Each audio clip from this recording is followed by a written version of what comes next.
कृष्णं पादपद्मे तयोः श्रित्वा प्रणमामि मुहुः।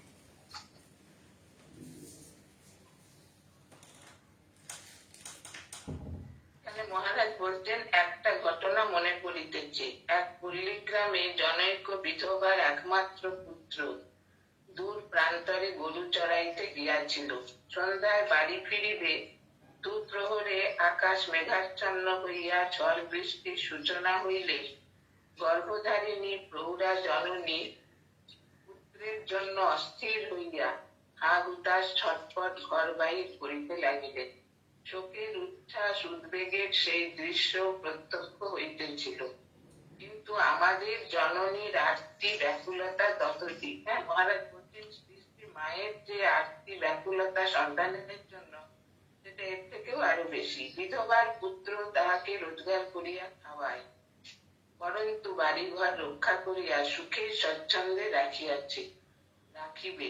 পুত্র পুত্রবধূ নাতি নাতনি লইয়া তাহার কত সংসার সুখের আশা আকাঙ্ক্ষা আছে, কিন্তু মাতা ঠাকুরানীর এই স্নেহের দুলালগণ তাহাকে কি সুখ সান্ত্বনা দিবে, কিসের প্রত্যাশা? দেখুন মহারাজ কি সুন্দর এটা ব্যাখ্যা করতেন যে মানুষ তার সন্তানদের যত্ন করে, তাদের জন্য উদ্বিগ্ন হয় কেন? যে তারা ভবিষ্যতে তাদেরও দেখবে, মা বাবাকে দেখবে, যত্ন করবে, সংসার প্রতিপালন করবে। কিন্তু শ্রী শ্রী মার তো কোনো প্রত্যাশা ছিল না।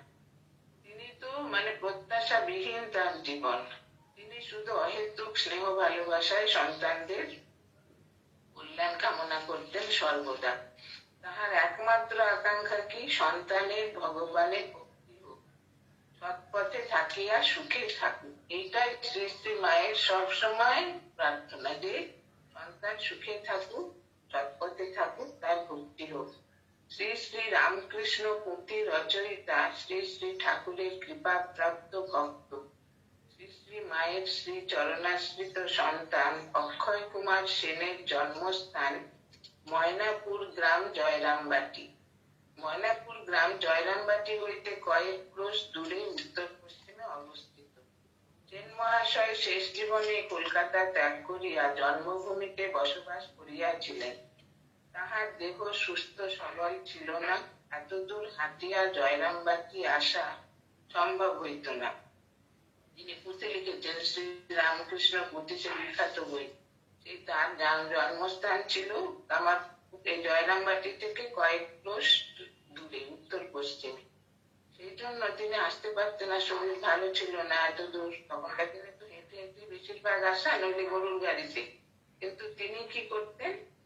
সেই জন্য মা দেশে থাকাকালে মায়ের সংবাদ ও আশীর্বাদ পাইবার জন্য তিনি মধ্যে মধ্যে ময়নাপুর গ্রাম হইতে জয়রামবাটিতে লোক পাঠাইতেন। মাঝে মাঝে তিনি তার গ্রাম থেকে জয়রামবাটিতে লোক পাঠাতেন, এবং সাংসারিক অবস্থা খুব সচ্ছল না হইলেও মায়ের সেবার জন্য নানা জিনিসপত্র পাঠাতেন অক্ষয় কুমার সেন।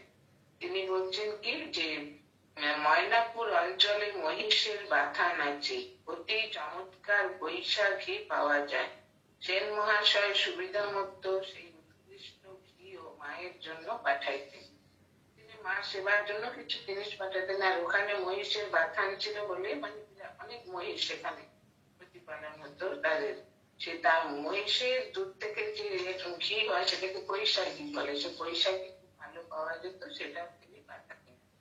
মাখনের মতো সাদা সেই চমৎকার ঘি গরম ভাতের উপর দিয়া মা সন্তানগণকে দৃষ্টান্তকরণে বলিতেন, অক্ষয় মাস্টারের পাঠানো ঘি কেমন সুস্বাদ, খেয়ে দেখো। দেখুন, মা নিজে তো খুব অল্প সামান্য গ্রহণ করতেন, তিনি সেই সন্তানদের দিতেন। গরম ভাতে সেই ঘি দিয়ে বলতেন, দেখো অক্ষয় মাস্টারের পাঠানো ঘি কেমন সুস্বাদ, খেয়ে দেখো। মার নিজের ভোগে কতটুকু যাইতো কে জানে, কিন্তু নানা নির্দেশাগত প্রিয় সন্তানগণকে ভালো ঘি খাওয়াইয়া তাহার পরম পরিতৃপ্তি। একবার একটি নিম্ন শ্রেণীর শ্রমজীবী মেয়ের হাতে সেন মহাশয় মায়ের জন্য জিনিসপত্র পাঠাইয়াছেন। একবার তিনি একজন শ্রমিক মহিলার হাতে কিছু জিনিস পাঠিয়েছেন মার জন্য। দ্বিপ্রহরে উপস্থিত হইয়া মেয়েটি মাকে তাহার ভক্তিপূর্ণ প্রণাম সহ জিনিসপত্র সমজাইয়া দিল, সব মাকে দিয়ে দিলেন। মা তাহাকে স্নেহ সমাদর করিয়া বিশ্রাম ও স্নানাহারের পর ফিরিয়া যাইতে বলিলেন। মাতাকে যত্ন করে খেতে দিলেন, স্নান টান করে খেয়ে দিয়ে সব জিনিসপত্র দিয়ে মায়ের বাড়িতে কুলি, মজুর, গাড়িওয়ালা, পালকি বেহারা, ফেরিওয়ালা, মেছুনি, জেলে যেই আসুক সকলেই তার পুত্র কন্যা। হ্যাঁ, যেই আসুক, সে সাধারণ শ্রমিক হোক, কন্যা মানে যে কেউ আসুক, সে মার হচ্ছে সন্তান। সকলেই ভক্তগণেরই মতো স্নেহ আদর পায়। মা যেমন ভক্তদের আদর করতেন, তাদেরও তেমনি স্নেহ আদর করতেন। এখানে শুধু জিনিসপত্র, টাকা কড়ির আদান প্রদান নহে, স্বার্থপর সাংসারিক রীতির ঊর্ধ্বে নিঃস্বার্থ প্রেমের ব্যাপার। কি সুন্দর দেখুন, মানে মার কাছে নিঃস্বার্থ প্রেমের ব্যাপার, সেখানে কোনো স্বার্থপরতার স্থান নেই।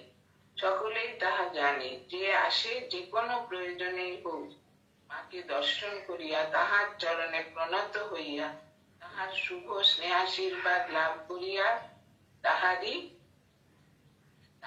প্রাণ জুড়ায়। মানে যে সন্তান আসছে, সেই মানে মাকে প্রণাম করে, মাকে মার সান্নিধ্যে, মার স্নেহ, মানে ভালোবাসা, মার আশীর্বাদ লাভ করে তারই তখন মনের সমস্ত মানে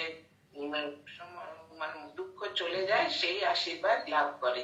এখানে তাই বলছেন কি, যে সকলেই মায়ের সন্তান। যে কোনো উপলক্ষে আসুক, সুমিষ্ট সম্ভাষণ, স্নেহাদরে জলখাবার, মুড়ি গুড় না হইলে অন্তত একটু প্রসাদে মিষ্টি জল পাইবেই। যে যখন আসুক, সে যেমনই হোক না কেন, মা তাকে মুড়ি গুড় খেতে দেবেন। যদি মুড়ি গুড় না খায়, মিষ্টি জল দেবেন, প্রসাদে মিষ্টি।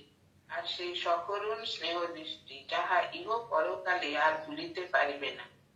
যদি বা বিস্মরণ হয়, দুঃখ কষ্টে পড়িলেই মনে হইবে অভয়াকে।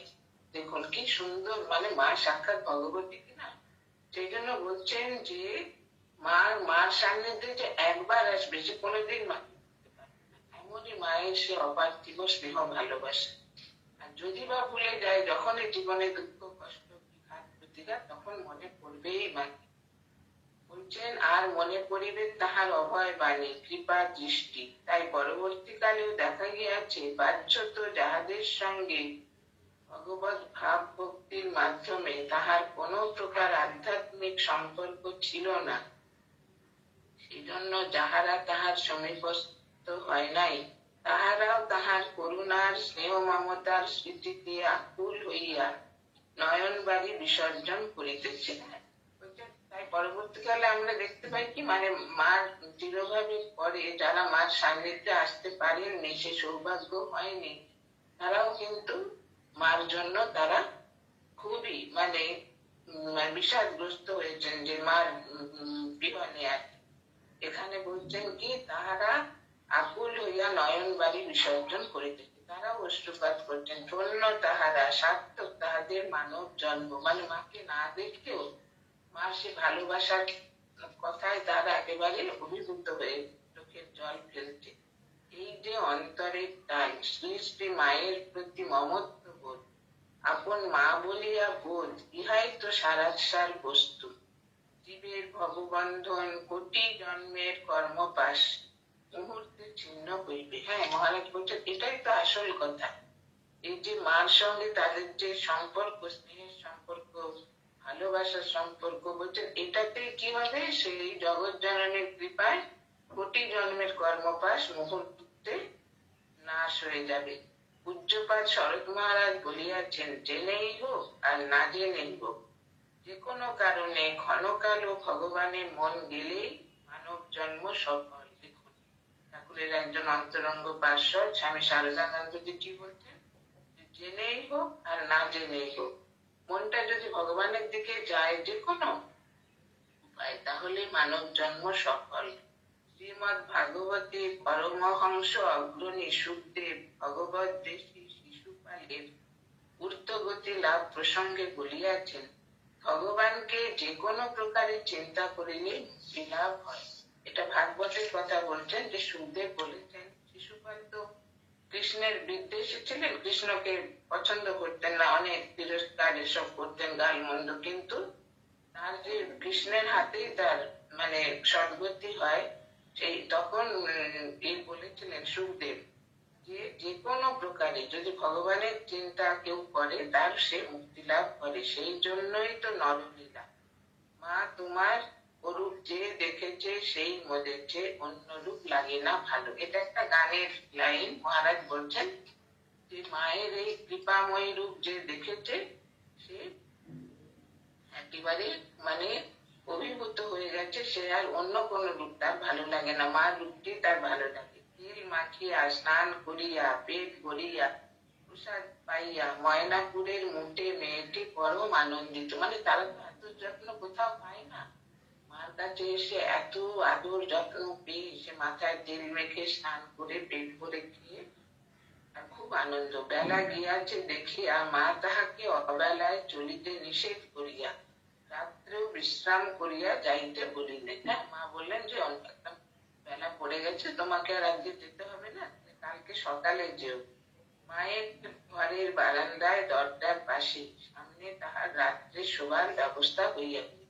তখন তো ঘর খুব কম ছিল, সেই জন্য মা তার ঘরের সামনে বারান্দায় মাদুর পেতে দিয়ে সেখানে সে শুয়েছে। মেয়েটির বয়স হইয়াছিল, বৃদ্ধাই বলা চলে। ম্যালেরিয়া রোগী, ওখানে তো ম্যালেরিয়া হতো আগে জয়রামবাটিতে, অনেক দূর কাটিয়া বোঝা বইয়া আসিয়াছে, বিশেষ ক্লান্ত, রাত্রে আবার একটু জ্বরও হইয়াছে, বেহুশের মতো করিয়া রহিল। জ্বরেতে এতে আর এই পথশ্রমের ক্লান্তিতে সে একেবারে বেহুশ হয়ে মানে অজ্ঞানের মতো পড়ে থাকলো। মা ভোর রাত্রেই উঠেন, বরাবরের অভ্যাস। আজ দরজা খুলিয়াই দেখিলেন মেয়েটি অসারে বিছানা নোংরা করিয়া ফেলিয়াছে। মা খুব ভোরবেলায় উঠতেন প্রতিদিন রাত্রি 3টের সময়। সে কি দক্ষিণেশ্বরে, কি জয়রামবাটিতে, কি কামারপুকুরে, সারা জীবন তিনি রাত 3টায় উঠতেন। এই জন্য উঠে দেখছেন কি, তখন কেউ ওঠেনি, সবাই ঘুমিয়ে আছে। মা দেখলেন যে সে মেয়েটা বিছানা নোংরা হয়ে গেছে। তো কি উপায়? রাতে রাতে উঠিয়া অন্যেরা টের পাইলে তাহার দুঃখিনী মেয়ের লাঞ্ছনা গঞ্জনার শেষ হইবে। মা তো সব জানেন যে এখন সেখানে নলিনী দিয়া আছে, মাকু আছে, রাধুতি আছে, তারপরে আরো সব এরা মহিলারা, তারা কি করবে, কিন্তু ভীষণ মানে গঞ্জনা দেবে। তখন তিনি ভাবিয়া মায়ের চিত্ত ব্যাকুল হইল। মেয়েটি তখনও ঘুমের করে আচ্ছন্ন। মা ধীরে ধীরে তাহাকে জাগাইলেন, মিষ্ট কথায় প্রবোধ দিয়া চুপি চুপি জলপানের জন্য মুড়ি গুড় হাতে দিয়া বলিলেন, মা তুমি সকাল সকাল বেরিয়ে গেলে ওদের কষ্ট হবে না, তুমি এখনই চলে যাও। সে সন্তুষ্ট চিত্তে প্রণাম অনন্তর বিদায় নিলে মা সহস্তে সব পরিষ্কার করলেন। ভাবুন, মার জীবন, মার মন, মানে কত উঠতে আর কি সেবা পরায়ণ মার মন, সেটাই ভাবুন আপনারা। নিজের হাতে সব পরিষ্কার করলেন, গোবর মাটি দিয়া বারান্দা লেপিলেন, মাটির বাড়ি তো গোবর মাটি দিয়ে সেটা পরিষ্কার করলেন, চাটাইখানি ভালো করিয়া ধুইয়া পুকুরের পাড়ে ফেলিয়া দিলেন। কেহই কিছু টের পাইল না। প্রভাতে উঠিয়া যে যার কাজে ব্যস্ত, কে কার খবর রাখি। ঝি আসিয়া বারান্দা লেপা দেখিয়া বরং খুশি হইল, যে বারান্দা পরিষ্কার করতো এসে দেখতে যে বারান্দাটা পরিষ্কার, সে খুশি হলে আর করতে হবে না। কিন্তু জনৈকা প্রৌঢ়া বুদ্ধিমতী মহিলা মায়ের বাড়িতে উপস্থিত ছিলেন। এত সকালে কে বারান্দায় নেতা দিয়া গেল, এ বিষয়ে কৌতূহলী হইয়া তিনি অনুসন্ধান করিয়া ক্রমে সব ঘটনা অবগত হইয়াছিলেন। মানে একজন কিন্তু খুব সম্ভবত গোলাপ মা হবেন, উনি তো খুব লক্ষ্য রাখতেন। উনি দেখছেন যে এত সকালে কে বারান্দার নেতা দিল, তাকে খোঁজ খবর করে সব কথাটা জানতে পারলেন এবং অন্তরঙ্গগণের নিকট পরে বলিয়াছিলেন মায়ের এই অদ্ভুত লীলা কথা। দেখুন, মার যে সেবা কোন পর্যায়ে ছিল, এটা তো একটা ঘটনা, কিন্তু এইরকম অহর্নিশ হতো, মানে দিন রাত সবসময় মার এরকম সেবা পরায়ণ ভাব। এইরকম মানে সেই বিছানা নোংরা করেছে, তাকে উঠে তাকে মুড়ি গুড় দিয়ে পাঠিয়ে দিলেন যাতে তার কেউ কোনো কথা না শোনাতে পারে, আর তারপরে নিজের হাতে সব পরিষ্কার করলেন নিঃশব্দে, কেউ জানতেও পারল না। জয়রামবাটি গ্রামে একটি বাল বিধবা ছিল, অতি গরিব দুঃখিনী, মজুর করি মেহনত করিয়া গতর খাটাইয়া কষ্টে দিন গুজরান করিত। কবে বিবাহ হইয়াছিল, স্বামী কিরূপ, কখন বিধবা হইয়াছে, কিছুই জ্ঞান নাই। আগেকার দিনে খুব ছোট বয়সে তো বিবাহ হতো। জয়রামবাটিতে একটি মেয়ে ছোটবেলায় বিয়ে হয়েছে, তারপরে স্বামীও মারা গেছে, সে তখন বিধবা, কিন্তু কবে যে বিধবা হয়েছে সে তার মনে নেই, এতই ছোট বয়স। কোন রকমে মুটে মজুরের কাজ করে অনেক কষ্টে দিন গুজরান করে।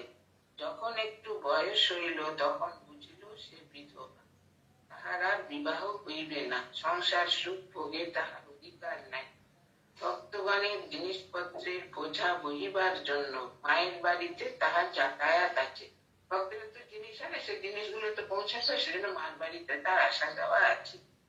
মা স্নেহ মমতা প্রদর্শন করেন।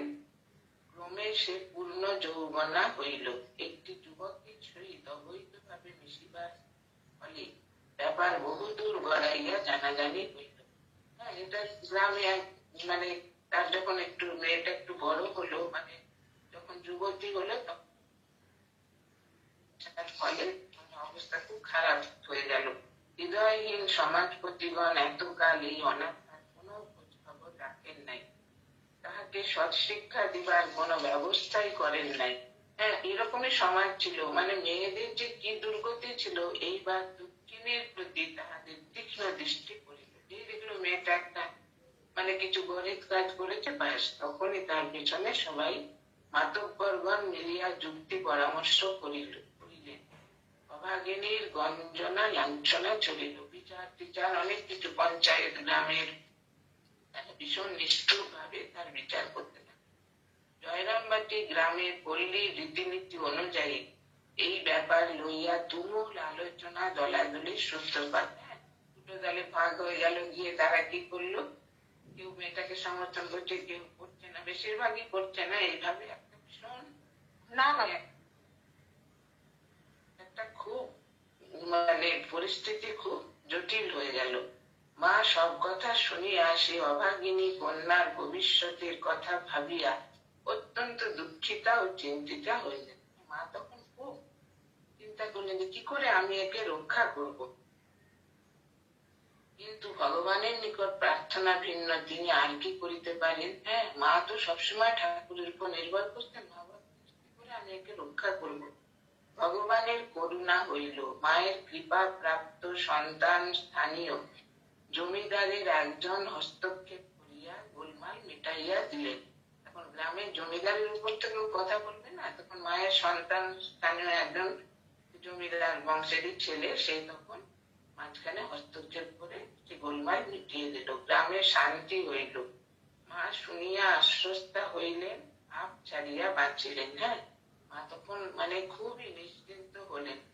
কয়েকদিন পর তাহার সেই জমিদার সন্তানটি প্রণাম করিতে আসিলে প্রসন্ন চিত্তে তাহাকে স্নেহাশীর্বাদ করিয়া বলিলেন, বাবা, দুঃখিনীকে বাঁচিয়ে দিয়েছ, রক্ষা করেছ, শুনে আমার প্রাণ ঠান্ডা হয়েছে।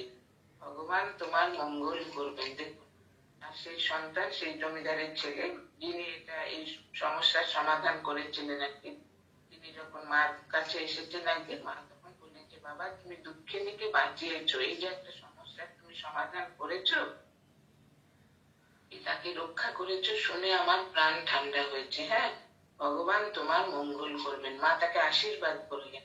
যাহাদের আমরা অতি অধম বলিয়া ঘৃণা করি, তাহাদেরও ভালোবাসিয়া তাহাদের বিপদের সময় এই সমবেদনা, এই অপার স্নেহ জগৎ জননী ছাড়া জন্ম জন্মান্তরের মা, সতেরো মা অসতেরো মা ছাড়া আর কে দেখাইতে পারে। এটা মহারাজ বলছেন যে আমরা তো এরকম সমাজে যারা খুব পরিত্যক্ত বা খুব নিম্ন শ্রেণীর, তাদের তো আমরা এতটা মর্যাদা দিই না। আমরা তাদের অবহেলাই করি। কিন্তু মা দেখুন, তাদের এত ভালোবাসতেন, এত স্নেহ করতেন। আর এই বিপদের সময় এই যে সমবেদনা, হ্যাঁ, মা যে ঠাকুরের কাছে প্রার্থনা করলেন, তারপরে মার প্রার্থনাতেই তো সমস্যার সমাধান হলো। বলছেন এই যে অপার স্নেহ, মহারাজ বলছেন এটা জগৎ জননী ছাড়া, তিনি শুধু জগৎ জননী নন, জন্ম জন্মান্তরের মা, সতেরো মা অসতেরো মা। মা বলেছেন না যে সতেরো মা অসতেরো মা। দেখুন, যুগে যুগে তো ভগবান আবির্ভূত হয়েছেন, আবারও হবেন মানে প্রয়োজন হলে, কিন্তু কোন যুগে কি এরকম তার শক্তি স্বরূপিণী বলেছেন যে আমি সতের মা অসতের মা? কোন আপনারা একটা দৃষ্টান্ত দেখাতে পারবেন না। সেই জন্য স্বামীজি বলছেন যে তোমার মতো মা ওই একটি, অদ্বিতীয়, জগতে আর দ্বিতীয় নেই। মার স্নেহ যে কি মানে অসীম অপরিসীম, আর মায়ের এই কৃপা, ওইটা তিনি তার নিজ মুখে বলেছেন আমি সতেরো মা অসতেরো মা।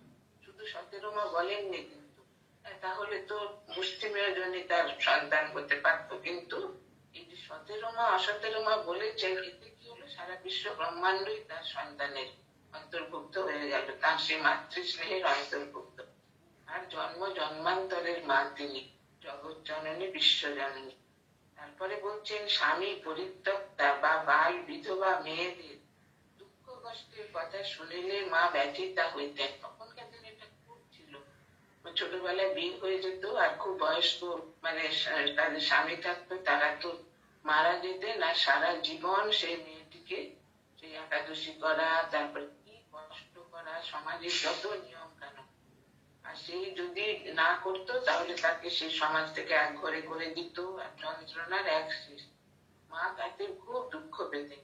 অতিহীন আর বৈধব্য ব্রত সন্ন্যাসের মতোই অতি মহৎ উন্নত সমাজের শীর্ষ দেশে শোভনীয়, কিন্তু উহার জন্য প্রস্তুতি, উপযুক্ত শিক্ষা সাধনা চাই। হ্যাঁ, সেটা তো উপযুক্ত মানে তাদের বয়স হতে হবে, এত শৈশব থেকেই তাদের সেই বৈধব্য শুরু হয়ে যেত, শৈশব কৈশোর এইসব তারা এত কষ্টে থাকতো, জলও খেতে দিত না একাদশী, এত অত্যাচার সমাজে। মা তোমার দুরবস্থাপন্ন সন্তানগণকে সেই সর্বশ্রেষ্ঠ আদর্শ শিক্ষা দেওয়ার জন্যই কি তোমার পবিত্রতা স্বরূপিণী রূপে আবির্ভাব? এটা মহারাজ বলছেন যে মা, এই যে তোমার যে সন্তানরা এত দুঃখ কষ্ট পাচ্ছে, বিশেষ করে মেয়েরা, তোমার মেয়েরা, তাই জন্যই কি তুমি এরকম পবিত্রতা স্বরূপিণী রূপে আবির্ভূত হয়েছো? ভোগ সুখের কারণ নহে, দুঃখের হেতু। সংযম ত্যাগী সুখ শান্তি লাভের একমাত্র উপায়। এ শিক্ষা তুমি না দিলে আর কে শিখাইবে মা? মহারাজ বলছেন যে ভোগের সুখ নেই, ত্যাগেই সুখ, সংযম হচ্ছে সুখের। সেই জন্য এই যে ত্যাগ মানে অভ্যাস করে বা সংযম অভ্যাস করে মানুষ যে সুখ পায়, যে তৃপ্তি পায়, সেটা তো তোমার জীবন থেকেই মানুষ দেখে শিখবে। তোমার সন্তানদের তো ইহাই শিখাইয়াছ মা।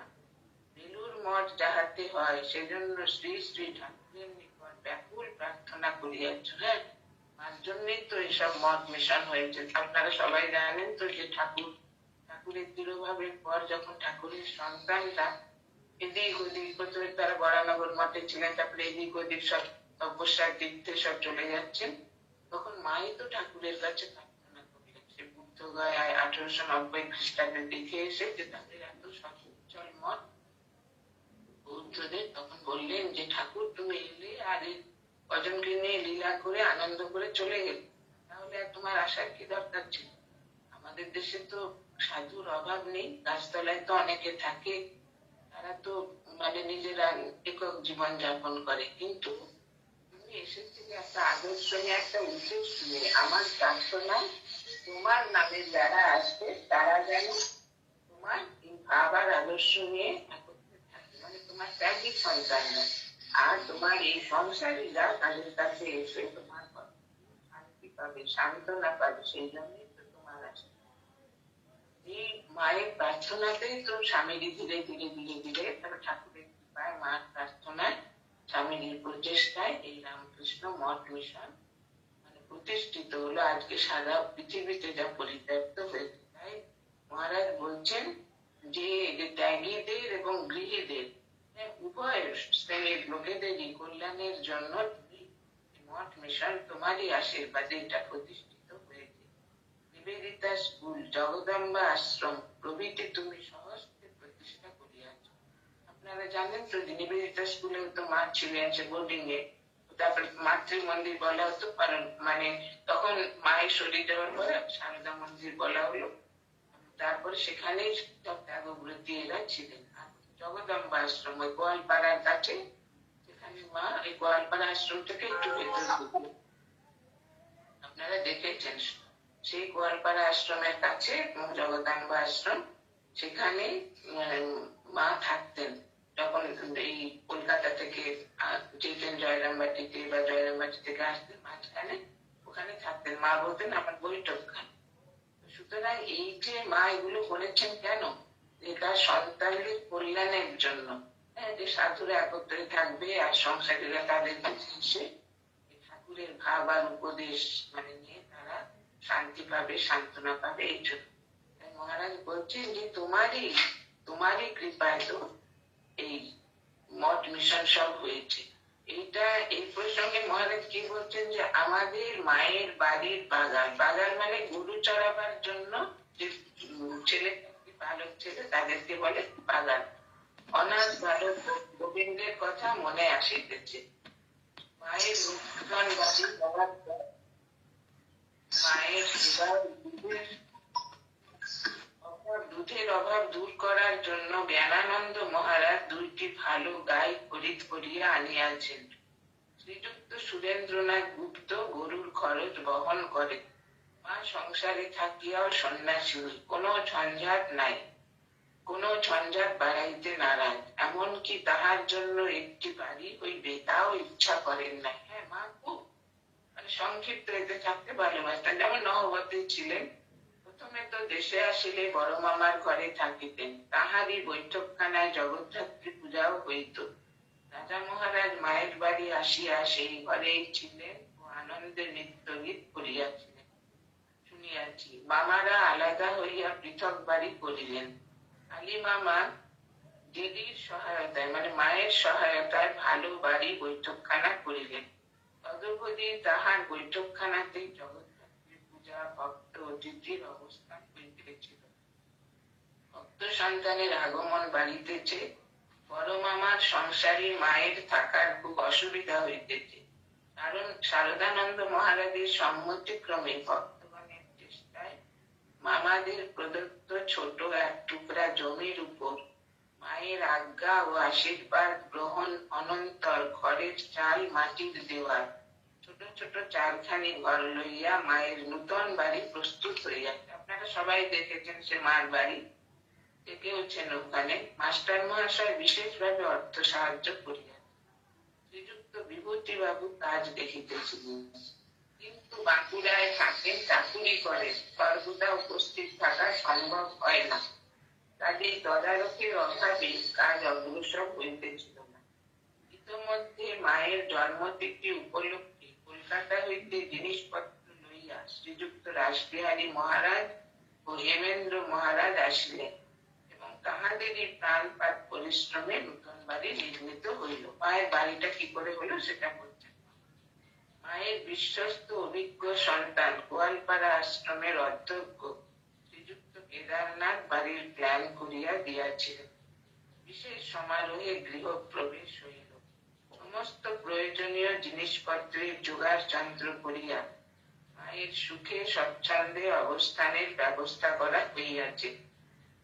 মা কিন্তু বড় মামার সেই গলির ভিতরে কুপসির মধ্যে আড়ালে অবস্থিত পুরাতন অন্ধকার ঘরটি ছাড়িয়া প্রকাশ্য স্থানে নূতন সাজানো গোছানো বাড়িতে রাস্তার উপর সকলের চোখের সামনে আসিতে অনিচ্ছুক। মা সেই বড় মামার ঘরটা সে ভেতর দিকে, যেটা পুরানো বাড়ি, এটা এখনো আছে, আপনারা দেখেছেন সকলে। কয়েকদিন গেল, উৎসাহ উদ্দীপনা একটু ঠান্ডা হইবার পরে সন্তানগণের আগ্রহে ও পারিপার্শ্বিক নানা কারণে মা অবশ্য সেখানে আসিয়া বাস করিতে লাগিলেন, মানে নূতন বাড়িতে। চুপি চুপি কেহ টের না পায়। রাসবিহারী মহারাজ কলকাতা ফিরিয়া যাইবেন, নূতন বাড়ির রক্ষক কে থাকিবে, কে থাকবে নতুন বাড়িতে? নবাসন হইতে মায়ের সেবার জন্য জিনিসপত্র লইয়া জ্ঞানানন্দ প্রায়ই যাতায়াত করিতেন। মায়ের প্রতি তাহার ভক্তি ও সেবার ভাব এবং মায়েরও তাহার উপর স্নেহ অনুকম্পা দেখিয়া রাসবিহারী মহারাজ তাহাকেই রাখিয়া গেলেন। সে জ্ঞানানন্দ রেখে গেলেন। জ্ঞানানন্দ কর্মঠ লোক মায়ের বাড়ির উন্নতির চেষ্টা করিতে লাগিলেন। তাহারই উদ্যমে পূর্ণ পুকুর ক্রয় ও সংস্কার করা হইল, ভক্তদের থাকার জন্য বিছানাপত্র জোগাড় হইল। সুরেন বাবুর সাহায্যে জ্ঞানানন্দ একটি গোশালা করিলেন, ললিত বাবুর অর্থ সাহায্যে ও আগ্রহে ঔষধালয় নৈশ পাঠশালাও স্থাপিত হইল।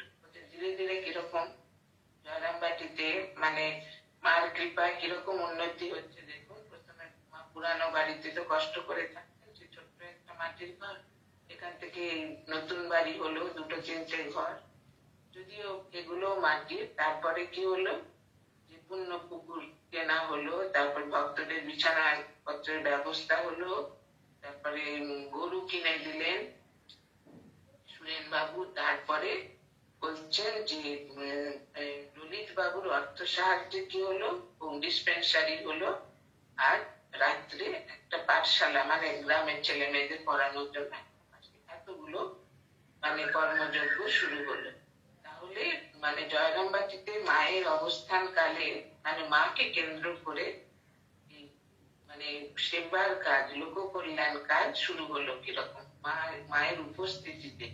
আর সেই সন্তানদের সেই মানে অমানসিক পরিশ্রম, সন্তানদের মানে অকৃত্রিম শ্রদ্ধা ভালোবাসা মায়ের প্রতি, মায়েরও সেই অপরিসীম স্নেহ সন্তানদের প্রতি, সব মিলে একটা মানে কর্মযজ্ঞ শুরু হয়ে গেল। সেখানে ওষুধ বিতরণ, জ্ঞান বিতরণ, তারপরে ভক্তদের আসা যাওয়া তার সুব্যবস্থা, ভক্তদের থাকার সুব্যবস্থা, সবকিছু সুন্দরভাবে হলো।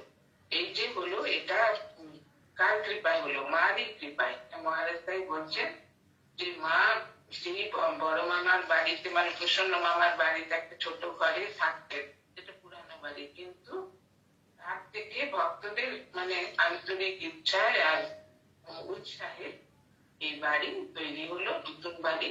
আর সঙ্গে সঙ্গে গোশালা হলো, দুটি গরু হইলো, আর ডিসপেন্সারি হলো, ছেলে মেয়েদের পড়ার জন্য পাঠশালা হলো, নৈশ পাঠশালা, তিনি তো সবাই কাজ করে মাঠে ঘাটে, নৈশ পাঠশালা, এগুলো হলো মায়ের কৃপায় এই মানে নানাবিধ কর্মযজ্ঞ শুরু হলো। সুতরাং মায়ের প্রেরণা সকলের প্রতি কিরকম কাজ করছে এটা দেখুন।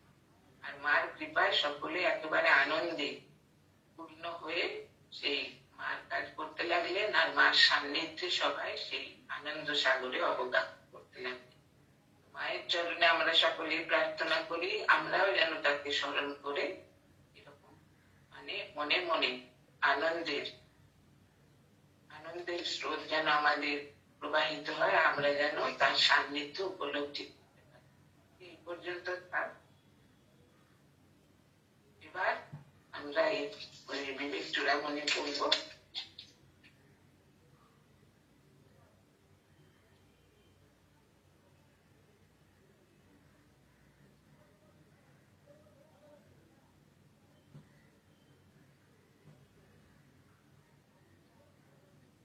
বিবেক চূড়ামণি হয়েছিল 210 পর্যন্ত, এর আগের দিন 210 পর্যন্ত শ্লোক 211 থেকে দেখুন।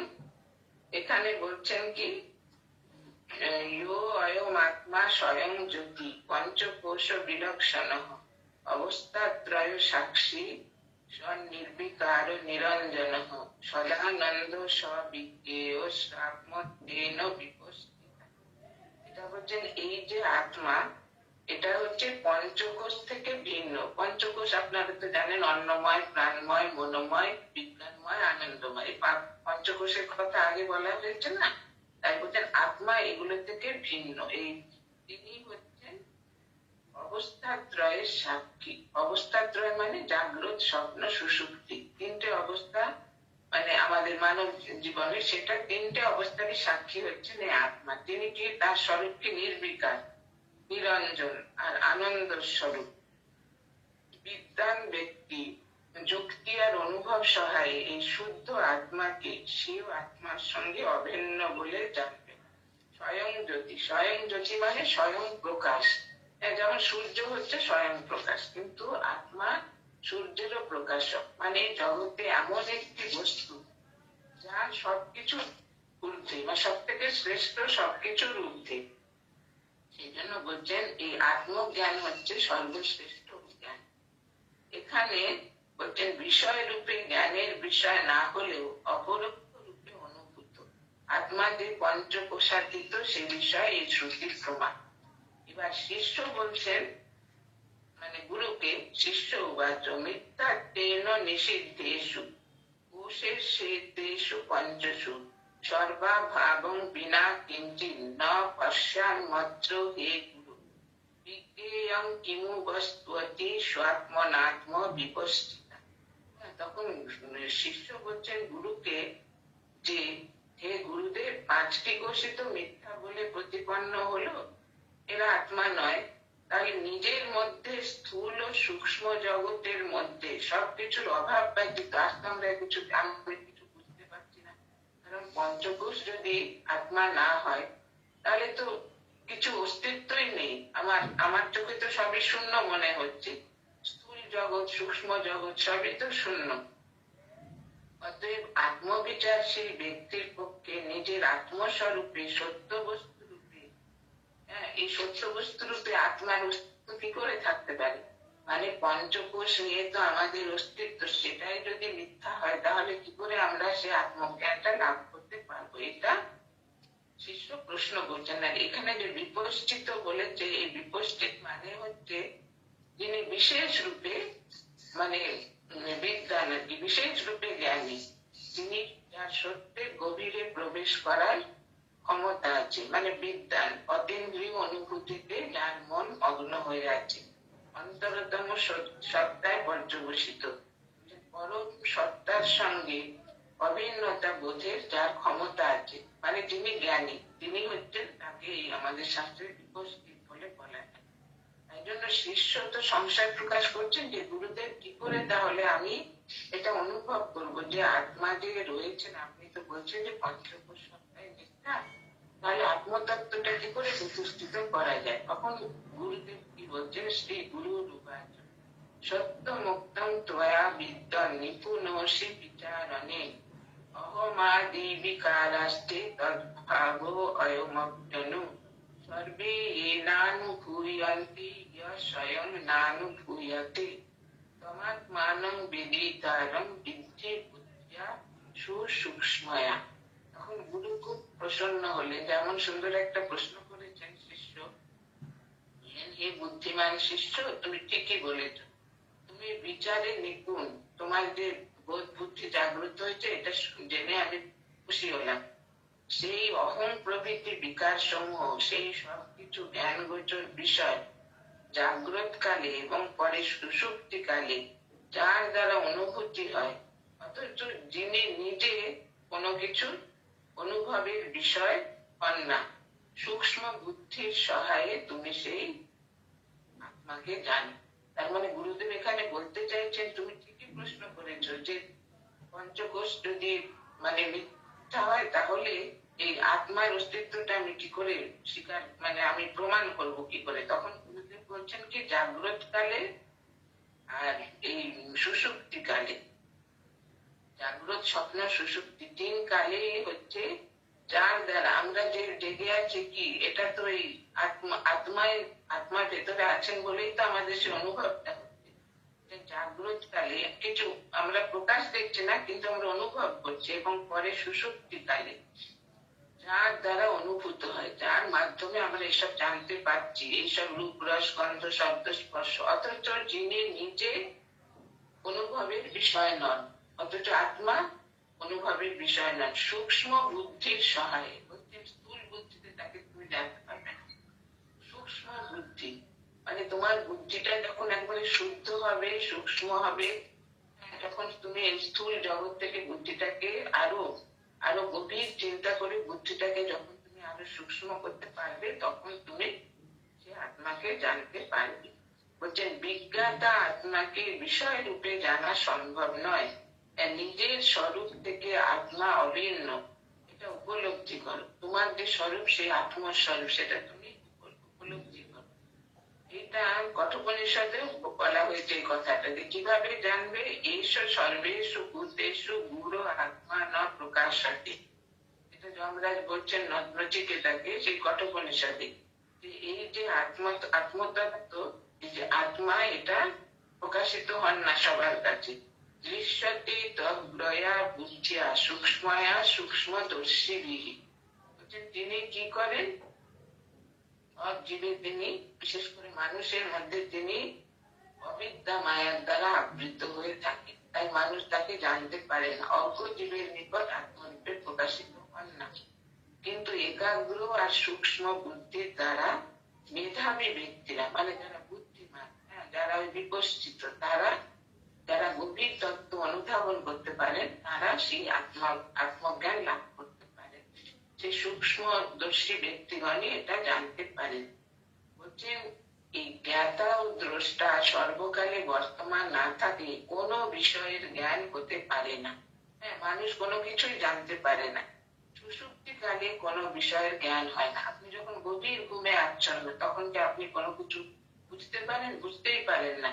তাই বলছেন সেই কালের সুখ স্মৃতির অনুভব আত্মা নিত্য বর্তমান থাকেন বলেই হয়ে থাকে।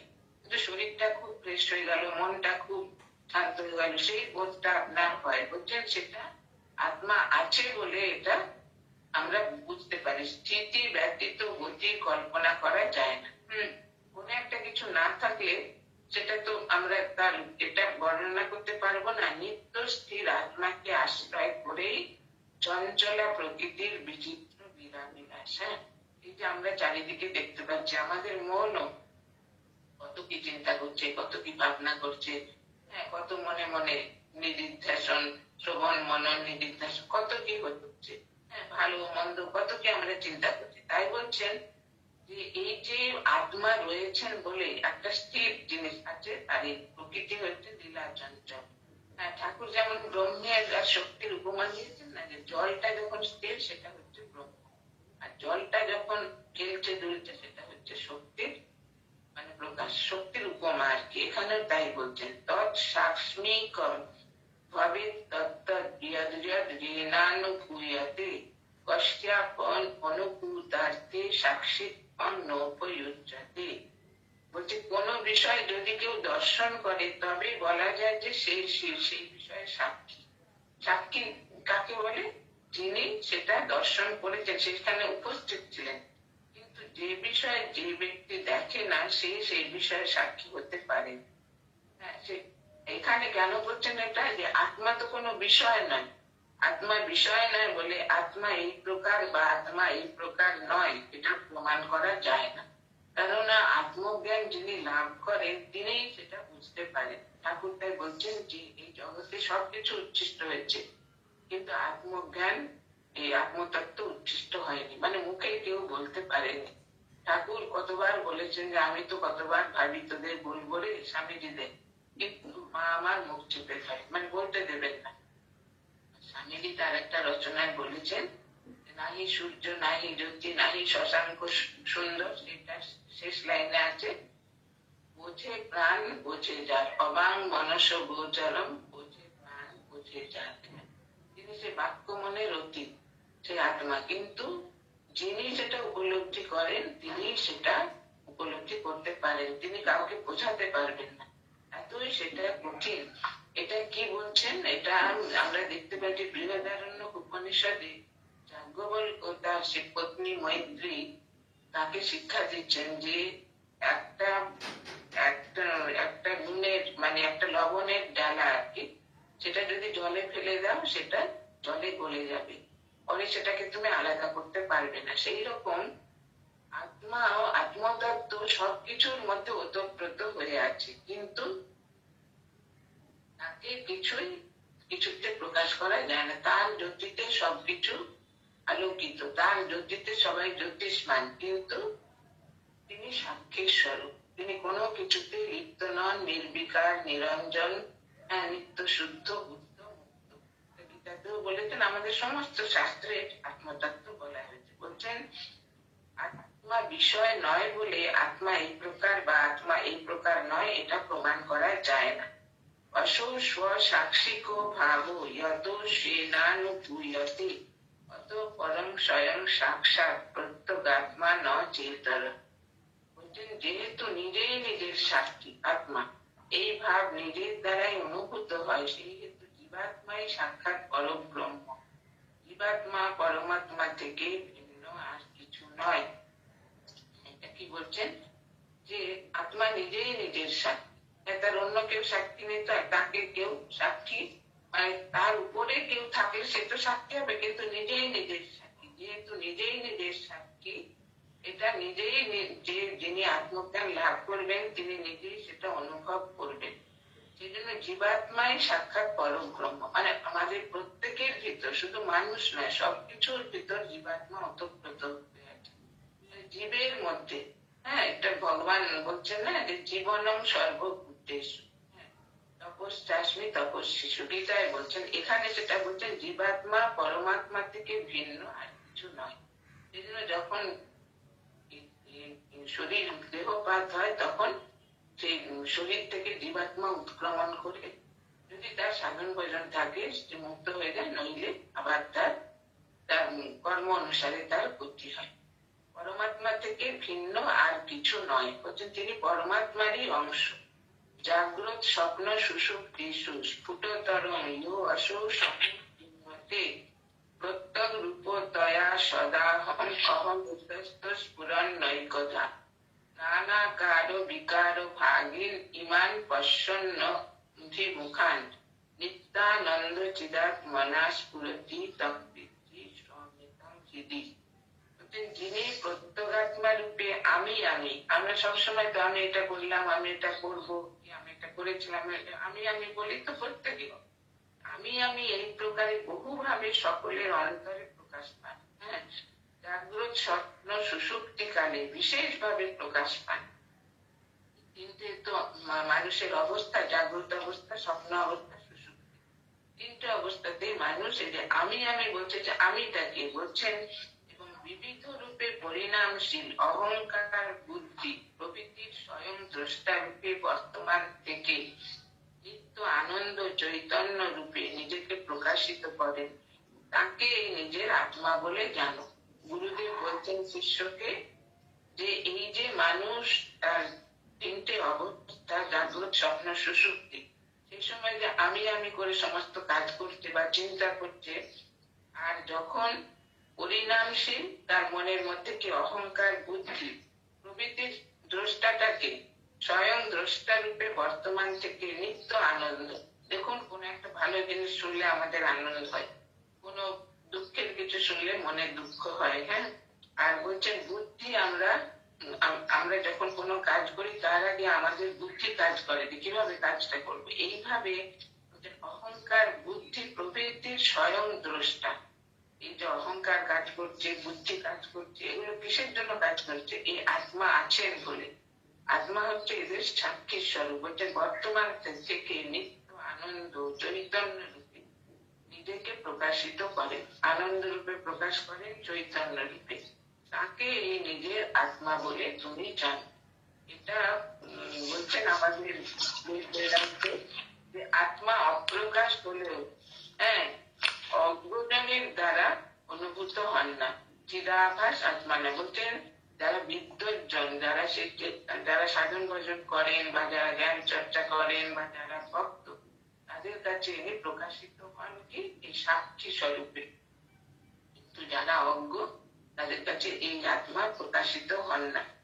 বলছেন এই সাক্ষী রূপে সদা অপরিবর্তনীয় আত্মা নিত্য শুদ্ধ, নিত্য শুদ্ধ, চির নির্মল, চির পবিত্র, নিত্য আনন্দ স্বরূপ। এই আত্মজ্ঞান যার হয় তার সমস্ত দুঃখের নিবৃত্তি হয়ে যায়, তার মনে আর কোনো দুঃখ থাকে না। আর এটা বলছেন এই যাজ্ঞবল্ক্য যে মৈত্রেয়ীকে যে উপদেশ দিয়েছিলেন, সেটা মানে এটা কি অর্থটা, যে এই যে আমাদের একটা পাত্রে কিছুটা মানে জলের মধ্যে কিছুটা যদি লবণ ফেলে দেওয়া হয় তাহলে সেটা জলটা পুরো লবণাক্ত হয়ে যায়, লবণ খণ্ডের আর কোনো চিহ্ন থাকে না। সেই রকম পরম সত্য উপলব্ধি করলে জীবাত্মা সেই সত্যে বিলীন হয়ে যায়, তখন আর তার খণ্ডিত ব্যক্তি চৈতন্য আর থাকে না, ব্যক্তি চৈতন্য। মানুষ যখন আত্মজ্ঞান লাভ করে তখন সে বলে ব্রহ্মবিদ ব্রহ্মজ্ঞ, সে তখন ব্রহ্মই হয়ে যায়, তার আর আলাদা কোনো অস্তিত্ব থাকে না। এতে শিষ্য যে প্রশ্ন করলেন গুরুকে যে আত্মা যদি পঞ্চকোষ বিলক্ষণ হয় তাহলে কি করে তার অস্তিত্ব প্রমাণ করা যাবে, তখন গুরু এই উপদেশটা দিলেন যে আত্মা যারা বিদ্বজ্জনের কাছে যে তিনি প্রকাশিত হন, তিনি এই যে সাক্ষী স্বরূপ, তিনি চির নির্মল, চির পবিত্র, নিত্য শুদ্ধ, বুদ্ধ মুক্ত, তিনি আত্মজ্ঞান লাভ করবেন, তিনি সেই সত্যে বিলীন হয়ে যাবেন, সেই তত্ত্বে তিনি বিলীন হয়ে যাবেন। তার আলাদা আর কোনো ব্যক্তি রূপে তখন আর খণ্ডিত কোনো ব্যক্তি চেতনা আর তার থাকবে না, যে আমি অমুক, আমি তমুকে, এই নাম, এই উপাধি, নাম রূপ উপাধি সবকিছু তার বিলীন হয়ে যায়, হয়ে তিনি আত্মতত্ত্বে লীন হয়ে যান। সেই জন্য ঠাকুর তার উপমাতে কি বলেছেন, ঠাকুর সহজ ভাষায়, যে নুনের পুতুল সমুদ্র মাপতে গেল, মিশে গেল, হ্যাঁ, কে আর খবর দিবে কে, সেই সমুদ্রে সেই অপরিসীম বাড়িতে তার মধ্যে সে একেবারে একাকার হচ্ছে, তদাকার কারিত। এটা হচ্ছেন যে যিনি আত্মজ্ঞান লাভ করেন তিনি চিনি হয়ে যান, চিনি হয়ে যান, কিন্তু ভক্ত চিনি হতে জানে, চিনি খেতে তারা ভালোবাসে। সেই জন্য এই দুটোই তফাৎ। একই জ্ঞান, দেখুন ব্রহ্ম জ্ঞানটা ভক্ত একভাবে সেটা উপলব্ধি করছে, মানে ভক্তির পথে ভগবানকে সে আস্বাদন করছে, সেজন্য সে চিনি খেতে চায়। আর যারা জ্ঞানী তারা কি করে, তারা খেতে চায় না, তারা চিনি হতে চান, মানে হয়ে একেবারে তাকে বিলীন হয়ে যায়। ওই জন্য বলে যখন কেউ আত্মজ্ঞান লাভ করেন তখন তিনি একদম সে তাতে বিলীন হয়ে যায়। হ্যাঁ, ব্রহ্মবিদ ব্রহ্মই ভগবতী, তিনি ব্রহ্মেতে একেবারে লীন হয়ে যায়, তিনি আলাদা করে তারা খবর দিতে পারেন। যে মানুষ সমাধিস্থ হয়ে যায়, সমাধি থেকে তিনি আর ফেরেন না, যদিও ফেরেন ঠাকুর বলছেন যে 21 দিন পরে তার শরীরটা ছড়া পাতার মতো ছড়ে যায়, তারা সেই শরীর দিয়ে আর কোনো কাজ হবে না। কিন্তু বেশিরভাগ ক্ষেত্রে ফেরেন না। ফেরেন কারা, যারা মানে আধিকারিক পুরুষ, ধরুন এই যে অবতার কি, অবতারের পার্শ্বদ বৃন্দ, তারা কেন ফেরেন, লোক কল্যাণের জন্য, লোক শিক্ষা দেওয়ার জন্য ভগবান তাদের আবার জগতে ফিরিয়ে আনেন। ঠাকুর যেমন ফিরে এলেন, বা নারদ যেমন, দেবর্ষী নারদ, তিনি ওই ব্রহ্মজ্ঞান লাভের পরেও তিনি ফিরে, এরকম অনেক মহাত্মারা, চৈতন্য দেব, এরকম যারা আসছেন, তারা কি মানে জগতে যে যত মহাপুরুষ, যত অবতার, তারা ফিরে আসেন কেন, মানুষকে শিক্ষা দেওয়ার জন্য, না হলে ফিরবার কথা নয়। সাধারণ মানুষ যদি আত্মজ্ঞান লাভ করে তাহলে তারা একেবারে সে তদাকার কারিত হয়ে তাতে একেবারে বিলীন হয়ে যাবে, সে মানে আর তার আলাদা অস্তিত্ব কিছু থাকবে না, ব্যক্তি রূপে আর কোনো অস্তিত্ব থাকবে না, ব্যক্তি চেতনা আর তার থাকবে না। এটাই হচ্ছে মানে সর্বশ্রেষ্ঠ, মানে জীবনের একেবারে সর্বোত্তম প্রাপ্তি হচ্ছে আত্মজ্ঞান লাভ করা। সেই জন্য আমাদের দেশে দেখুন যুগে যুগে কত মহাপুরুষ, কত সাধু, এই আত্মজ্ঞান লাভের জন্য তারা প্রাণপাত মানে করছেন, তপস্যা, তপস্যা করে তারা নিজের দেহ মন বুদ্ধির উপরে তাদের সেই চেতনাকে মানে জাগ্রত করে তারা সেই আত্মজ্ঞানকে উপলব্ধি করার জন্য তারা চেষ্টা করছেন, মানে আপ্রাণ চেষ্টা, যাতে করে আত্মজ্ঞান লাভ হয়। কিন্তু এতই কঠিন এটা যে খুব কম লোকে সিদ্ধি লাভ করে, তোমার সেটা পান আর কি। কিন্তু যিনি পাবেন তিনি একেবারে ধন্য, তার আর জন্ম মৃত্যুর কবলে পড়তে হবে না, তিনি একেবারে মুক্ত হয়ে যাবেন। কিন্তু সেটা খুবই দুর্লভ, সেটা এই জীবনে লাভ করা খুবই দুর্লভ, অনেক জন্মের সাধনার ফলে সেই আত্মজ্ঞান লাভ হয়, কিন্তু হবে। ঠাকুর বলছেন না যে অন্নপূর্ণার রাজত্বে কেউ অভুক্ত থাকবে না, মানে মহামায়ের রাজত্বে কেউ সকালে খেতে পাবে, কেউ দুপুরে, কেউ সন্ধ্যে, কেউ রাত্রে, মানে যার যেরকম সাধনা, যার যেরকম তপস্যা সেরকম তার ফল লাভ করবে, কিন্তু করবেই, কেননা আমরা সকলেই তো তার অংশ, তাই না? জীবাত্মা রূপে তিনি তো আমাদের সকলের মধ্যে আছেন, আমরা তাকে উপলব্ধি করতে পারছি না কেন, অজ্ঞানের জন্য।